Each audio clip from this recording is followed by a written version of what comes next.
Hi guys, MrRoflWaffles here. Today we're going to be looking at the new bio that Call of Duty have just released. Now, you're probably sitting there thinking, MrRoflWaffles, we've had Takeo, he was the last bio, what's going on? We've had those 4 characters now, why would there be another bio? Is there a Maxis bio all of a sudden? Well, they've actually just dropped an Origins bio, giving us a little recap of where the characters were at the time of Origins, why they were there, and all that sort of stuff. So we're, just like the previous bios, going to look at the tweet associated with the bio itself, we're going to look at the bio, and then we're going to analyze it. So without further ado, let's get into the tweet. They say, take a look back at the events leading up to Zetsubou No Shima, hashtag BO3 Eclipse. So straight away, I'm wondering, are we going to get other bios for Der Eisendrache, for example, for the Giant as well? Are they going to drop those over the weekend? Or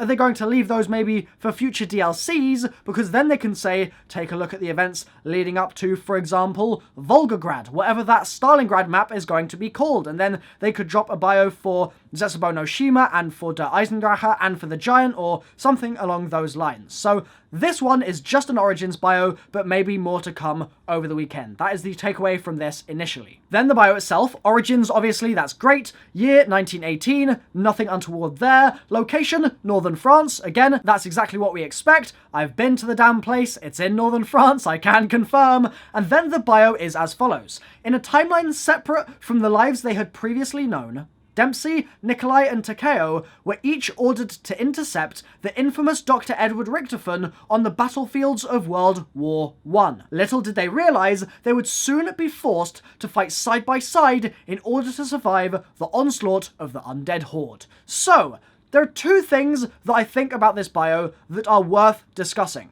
First of all, I think it's interesting that they feel the need to actually do this in the first place. I guess the cynic in me is saying something like, what if they are dropping these bios because they feel like there is a chunk of the community that doesn't get the story through the game in the way that they may have hoped or the way that they should be doing? Like, maybe there is a huge part of the community, and I don't doubt that this is the case, I think it's very much true, that might be sort of somewhat tuned into the Call of Duty channels, that sort of thing, but not follow the story in any capacity. And so, for those people, this is no doubt going to be really useful. If you're one of those people and you're watching this video, howdy, nice to meet you. I guess that's what it is in a sense, it's bringing people up to speed, while also teasing the hardcore fans, because any new information about the story, as I'm sure you guys are aware, can be dived into and analysed pretty much word by word. That is how deep we theorists go. I want to draw your focus to one specific word that they've included here, and it's the only thing really that I think is particularly interesting about this bio, okay? So, they say, in a timeline separate from the lives they'd previously known, Dempsey, Nikolai, and Takeo were each ordered to intercept the infamous Dr. Edward Richtofen on the battlefields of World War I. Why is Dr. Richtofen infamous? It's an interesting question, right? Because one of the Dr. Richtofens we've known in this timeline separate from the lives they'd previously known is crazy. He's known throughout Germany, throughout France no doubt as well. He's known throughout Europe seemingly during World War II, and he's a crazy scientist. He's known as the Butcher. He absolutely brutalizes the test subjects that he gets his hands on, and you don't want to meet him in a dark alley by any means. Eddie is a rather undesirable chap to be around, okay? That's a fact. But that is an Edward Richtofen that is in a different timeline. In this timeline, specifically the Origins timeline, Richtofen doesn't seemingly have that same basis in being known, being infamous for being this mad, horrific doctor. In fact, he's much more of, a child really. He's a student of Dr. Maxis. What happens is, Edward's parents die. Maxis takes in Edward as this child that he never had sort of thing. Bear in mind, he doesn't have a child called Samantha at this time. That's worth considering.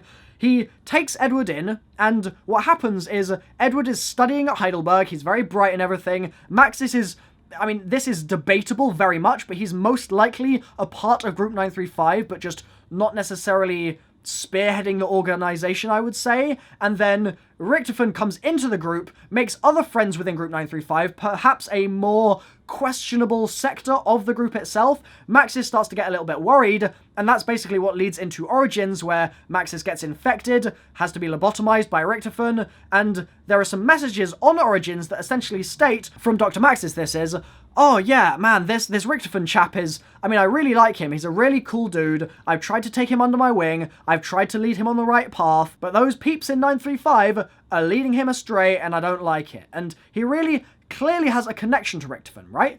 But it doesn't sound like Richtofen should be infamous for any reason, really. I mean, maybe something he was doing with the experiment in Group 935 did propel him to those sorts of heights, but it just seems like an odd one to me, to my ear, that they would state something like this and have it contrast with what we know about the character already to such an extent. I mean, maybe it's very possible that Richtofen in Group 935, under Maxis' tutelage, was just going crazy and getting a name for himself, going nuts. That's possible, but it's also possible, just because of the air and the vibe of those messages on Origins, that wasn't the case, and if that is true, then this just sounds really weird to me. So, that's one of the things that I noticed when reading this. I thought it was worth discussing. I also thought the idea of this being basically a bolster for the people that aren't so familiar with the story worth discussing as well, because, I mean, it's a shame, right? The fact that these aren't available in-game. If these were in-game,